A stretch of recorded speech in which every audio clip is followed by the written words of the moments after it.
ریاست مدھیہ پردیش کے دارالحکومت بھوپال میں چل رہے سہ روزہ جشن اردو میں کتاب میلے کا انعقاد کیا گیا، مگر میلے میں تینوں دن سناٹا چھایا رہا۔ پبلک کا رسپانس ایسا کوئی خاص نہیں ہے، بس یہاں پہ تھوڑا وزٹنگ تو ہو رہی ہے، تھوڑا بہت لوگ آ رہے ہیں، مگر یہ کہ کوئی سیل وغیرہ ایسا کچھ خاص نہیں ہے۔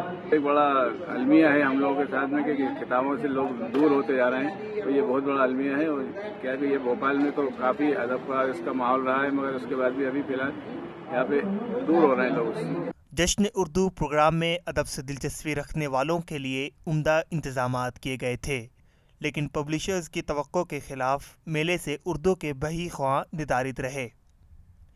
میلے سے اسکولی بچے بھی غائب رہے۔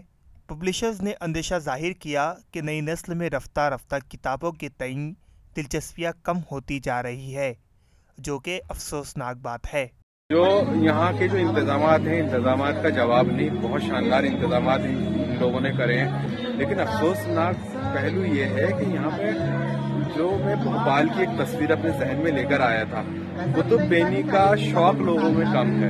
بچوں کو میں کتابیں دکھا رہا ہوں تو بچوں کو کوئی دلچسپی نہیں ہے پڑھنے میں۔ اس سے یہ ہوگا کہ بھائی زبان پہ بھی اثر پڑے گا۔ ہماری زبان جو ہے، جو بچے ہمارے ادب سے متعارف ہوتے تھے، بہت سارے علوم ہیں جو کتاب ہوتے تھے، جب بچے کتابیں نہیں پڑھیں گے تو وہ تمام چیزوں میں دلچسپی ختم ہو جائے گی اور وہ صرف کورس کی کتابوں تک محدود رہ جائیں گے۔